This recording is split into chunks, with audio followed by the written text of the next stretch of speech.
eyesight. Oh, see a healthy 4.5 degrees beta this time. Not symmetrical at all. Turn. There are many things in the history of the world that were once thought to be impossible.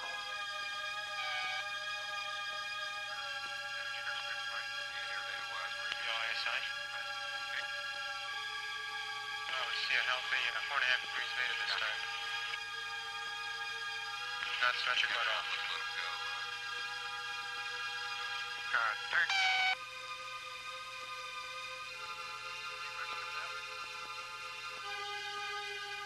As our Earth speeds around the sun at over 60,000 miles per hour, we are coming to realize more and more that many of the obstacles and problems that daily confront us are, in reality, merely opportunities. Opportunities to break free of our fears and ancient taboos. And we are discovering, too, that the very process of freeing ourselves forces us to learn more and more about ourselves and the world in which we live.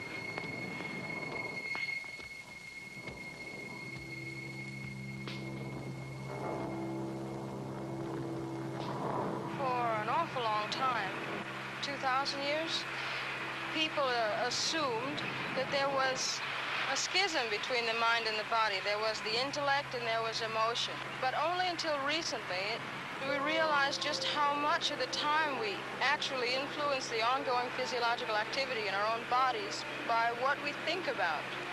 Oh, every stimulus, every stimuli in your environment that impinges on an organism is reflected to some extent physiologically. At the National Aeronautics and Space Administration, a number of scientists are deeply involved with programs that foster the development of the mind. As a psychophysiologist, I study the ways in which people adapt, adjust to stressful environments. And working within the space agency really affords a rather unique opportunity for a psychophysiologist to see people working at the limits of human capability. If it's possible to understand the ways in which people adapt to the unusual environment of zero gravity, sustained weightlessness, sustained long-duration manned spaceflight, then it's possible to understand really how people adapt to unusual environments on the Earth.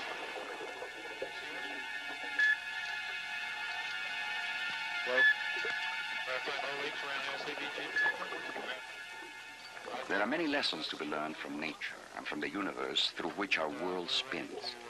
Chief among these is the fact that the world is changing rapidly, and at a rate faster than our most sophisticated technological inventions can perceive or record.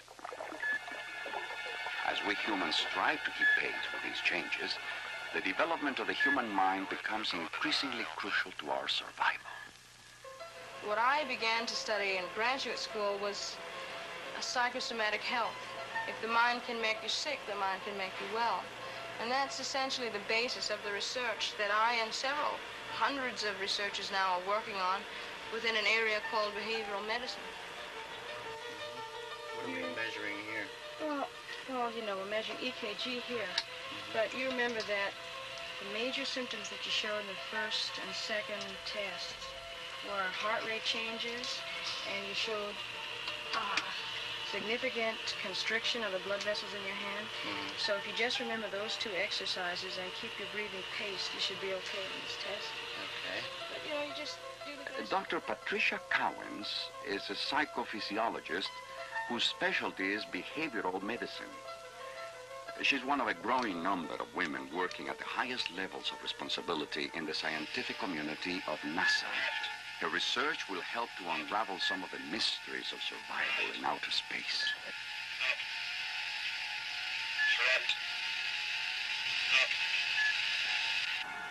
SCA pilot Fitz Fulton is called out proper separation altitude. 5, 4, 3, 2, 1. We do have separation. Chase planes are calling. Clear. The orbiter has nosed over and is now on its way to the final descent to the runway. It was in the early days of the space shuttle, when it was first testing its wings, that women and minorities began entering the professional ranks of NASA. Trudy Phillips was one of those women. Pilots in the orbiter are Joey Lowe and Dick Truly. The orbiter crew has pitched the nose of the orbiter down. They should be making their final descent any minute. The orbiter is coming in over the runway at Edwards. We should have touchdown momentarily.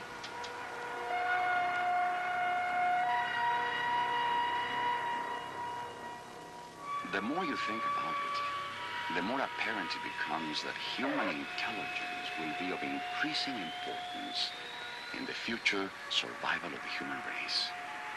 On this spaceship called Earth, we are learning to respect that intelligence in whatever form or color it appears.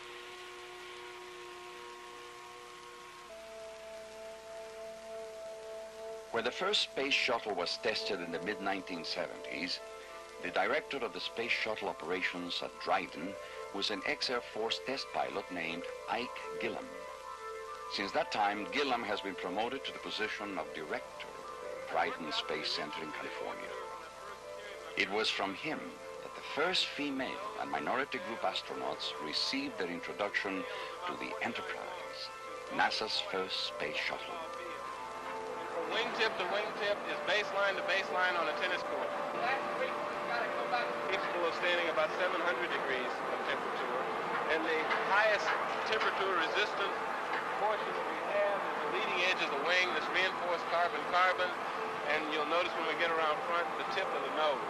In the 21st century, the ranks of our space travelers must be filled with people of not only high intelligence, but great stamina. Because the challenges of outer space will be many. Each one of those challenges will represent a seed of opportunity for human growth.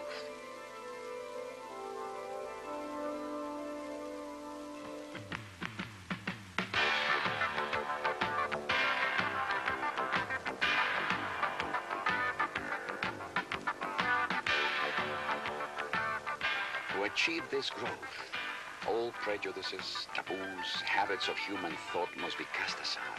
For the safety and survival of a spacecraft depend on the excellence, both mental and physical, of all on board.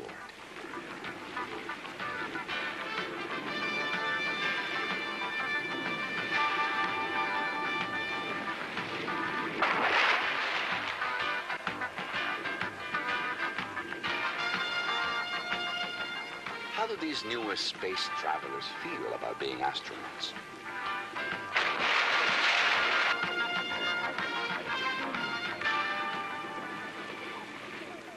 When you were first made aware of the fact that you had been selected, how did you react to that? Well, you have to appreciate I was in the middle of writing a PhD thesis. And that tends to swamp out a lot of other things. And I was obviously very excited. And I remember the morning and the whole day, in fact, quite well. And was very happy and very excited. But then all the press activity took off at such a tremendous rate, too, that that sort of masked over personal celebrations and personal reactions. It was an incredibly busy and exciting day, but it was just a great big blur, too. I happened to go to a school for my bachelor's degree where grades were not actually given. You were given a pass or a fail, and a critique was written by the professor how well you had done in the class. You didn't get just a letter grade. By the authority vested in me by the Senate of Dalhousie University, I admit you to the degree of Doctor of Philosophy with all the rights and privileges thereto pertaining. And I congratulate you. But still, I always found that my performance in the class was best. My results from the professors were best when my only motive was to learn the most I could. And as I say, I never aimed for the space program as such. All I really thought about was that nothing was worth doing unless you were willing to do what was needed to do the job well. Self-discipline, I think, is the most important factor. And I think it's also important to realize the responsibility that each person has towards all the other people around them. waxing philosophical. I think we show each other many, many lessons just in day-to-day life. And we can learn a lot from each other. We can give a lot to each other. And that will only reach its highest point if each of us individually tries to do the best we can. That's true for a high school exam or a PhD or being an astronaut. You can't just do it for yourself. It does count.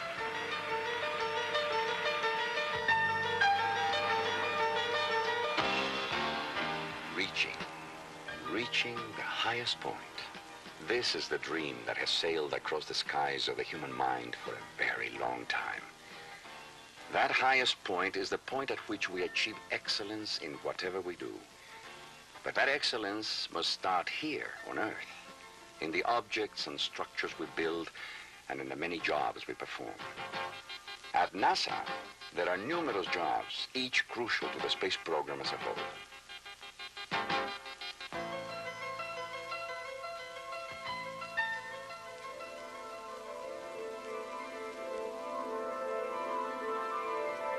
I monitor hazardous operations such as construction sites, making sure that they're following OSHA standards, the Occupational Safety and Health Act. We're mostly concerned with investigating potentially hazardous situations on the job for both contractor and NASA personnel. Most anything that's potentially hazardous. I became a safety specialist through a specialty training for entry professionals. And we go through the process of just applying for the job, then we'll evaluate it and select it. Brenda Willis is one of a growing number of women who are deeply involved in the various programs and projects of NASA. Is it necessary for a person to have a PhD to advance in the workforce of NASA? Not at all. There are so many different ways in which a person can pursue a new career within this organization. How did you get your start, Ms. Willis? In high school, they had the program, where they would go around and recruit students that were interested in the secretarial field who had some experience in typing and shorthand and things of that nature. And I started out in the clerical field with NASA. And by taking the civil service exam, I came into NASA as a clerk typist and just worked myself, right up through the ranks by going to college in the evenings.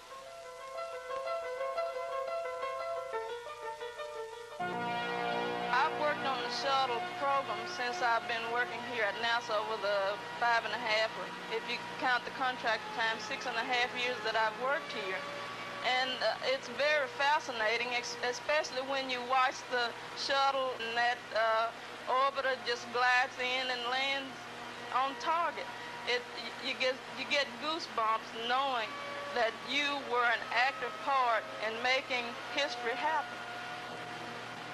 Well, the space program has always held a fascination to me. I can remember that when they first landed on the moon, we sat up all night.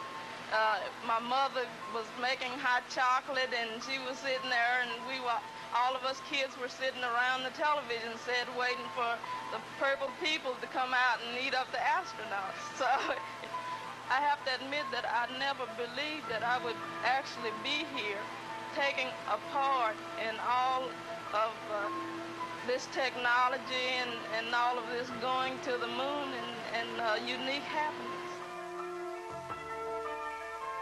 Shirley Cevalier is an electrical engineer on the space shuttle.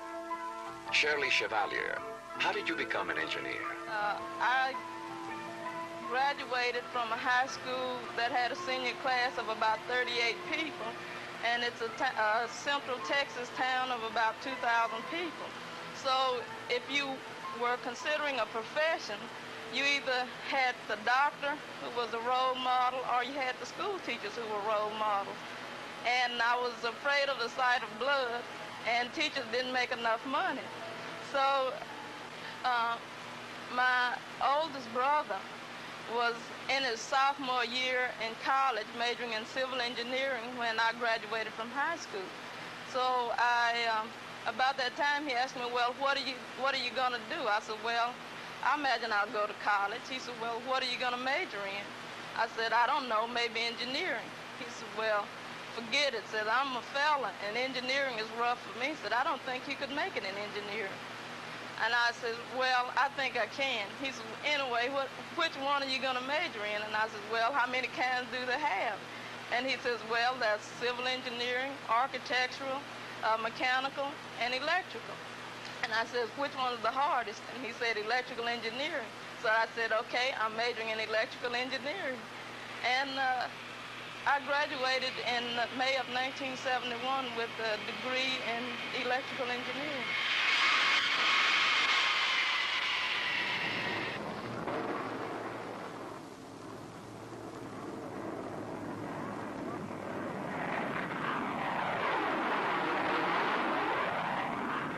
Today, women are pursuing a wide variety of careers in space and science.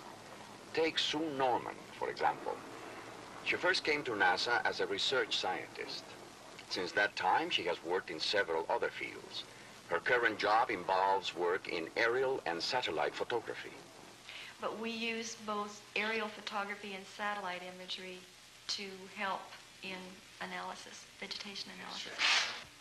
There are two U-2 pictures which were taken from a side-looking angle at 65,000 feet. They're color infrared pictures, and we use color infrared because it tells us more about the vegetation on the ground, whether it's healthy or whether it's diseased or its state.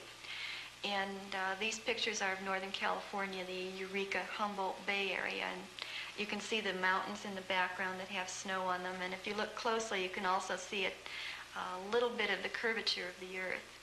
Okay, well, I think, let's see. We have two maps. This one is a map of the state of California that shows the places where as the satellite passes over, it takes sort of one picture. What made you think initially of a career in space? Well, there were quite a few. Number one, when I was going to school, I didn't belong to a very wealthy family, and so I really wanted to get a job and go to college and, you know, have something where I could make some money, so to speak. And they had the Space Act, if you remember, where they would give students loans if you would go into science, and I didn't really have enough money to go to school, and my family didn't have enough money either, so by taking science classes and, well, just the whole impetus of the space program in the early 60s, I was able to get loans to go to school. So that was part of it, because they would give me loans as long as I was in science. But I also wanted science. You know, I felt a natural inclination toward that as opposed to English. I'm not a very good speller, and I can't write very well, so it seemed like what was me was really science. I kept flunking English and other types of things like that. Well, what about the business of your being a woman here? I mean, do you feel you have encountered any kind of, well, special problems working here because you are a woman? Well, any special problems? I think the answer is yes. I mean, if you're going to be honest, you have to say yes. There are just not that many women in the professional or scientific field, so you find yourself being a minority in the midst of, in a sense, not a minority. Women are half the population. But when I first came to Ames, there was one other woman in my group of about 30 men, and no minorities. The present group I'm in, as you can see, there are a lot of women, and just having the opportunity to talk with other women and share experiences, at least for me, has been really helpful and kind of fun too. And I think in that sense it is changing. The world is changing rapidly, and so are our thoughts about ourselves and those around us. This is Sharon Orkansky. She's a computer specialist at NASA. How did she begin her career? When I went out looking for a job, I had sent out 85 applications, and I went to a lot of different companies in the area. And a lot of the companies were production-oriented, and you do one thing to fit the needs of the company. And when I came here, I mean, I'm seeing simulators and wind tunnels and animal centrifuges and all kinds of neat planes, Learjets. I mean, that's just really exciting for me to work on it. And every job is different. I can't say that I've ever had a job that repeats a second job. I mean, they're all so very different, and I enter a new field every time.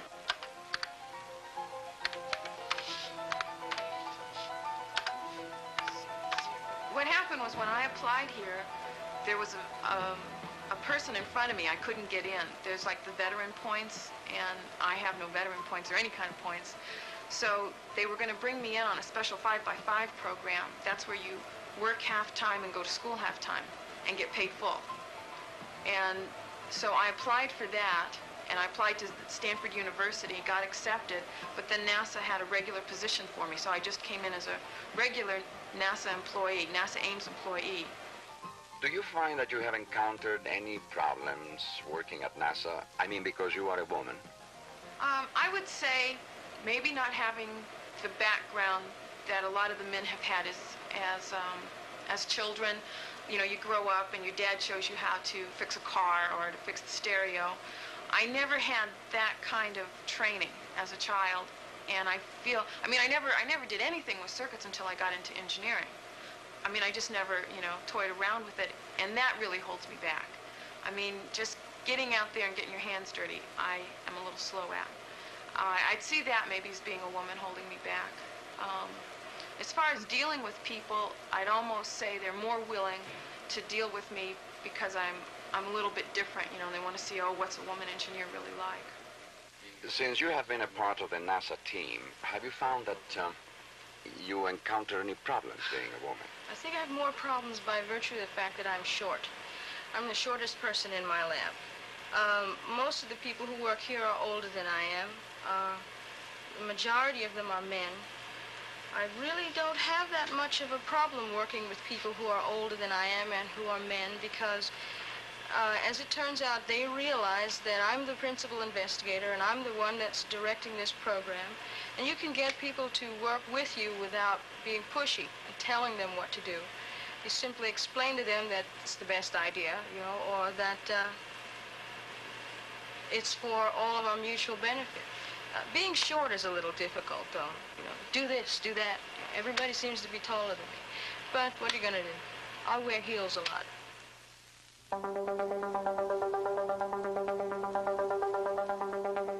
As we approach the 21st century, there is much to learn about our world and ourselves. This learning occurs best in a climate of equal opportunity. In that sunny climate, human intelligence, trust, and total commitment can prosper. We become a winning team. For purposes of testing equipment, and we no longer had a need for that. We gave that up about 3 years ago. But that is where the water immersion facility will be built, that you will be. I would like to go into space for a couple of reasons. The space program meets my particular academic needs. Gives me something that's intellectually challenging, also physically challenging, but much more important, I think, that man needs something to dream about. We've explored our world fairly thoroughly. I realize that the ocean's remaining, that that's 3/4 of our world, but there's really just two frontiers left, the ocean and space, and I'd like to be part of that effort. I certainly feel that women are here to stay as part of the space program. You know, this time all the women selected were selected as mission specialists. I certainly feel that in future selections with women training as pilots that there will be women selected as pilots. I think we're here to stay. Who is to say who will succeed or fail in any task we Earthlings undertake? For is there really any difference between the minds of males and females? The women of NASA don't think so, and neither does NASA. For it is generally agreed that differences in performance occur when there is a difference in opportunity to learn and to gain experience. When I was picked about a year or so ago to be a backup payload specialist on a dress rehearsal of a space shuttle flight, I was afraid at that time because I thought, well, maybe I really can't do it. But as it turned out, I was picked because of the investigators who had submitted experiments, just as it'll be for an actual flight. The payload specialists, the scientists, astronauts, are chosen because maybe there's some particular characteristic of their own experiments that would make them themselves be the best person to conduct that experiment, and also because their background, their educational background is varied enough to be able to adequately carry out other people's experiments on board. And as we went through the simulation, I found out that I could learn what I had to learn, and that I was doing just fine. Fire.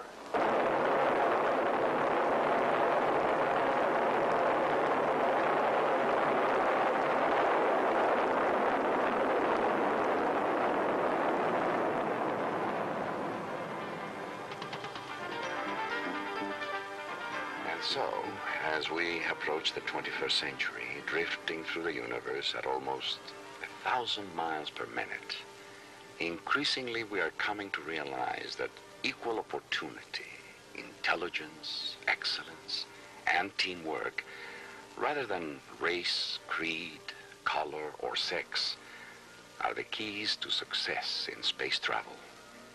Whether we happen to be aboard the space shuttle or on board our mothership, Earth.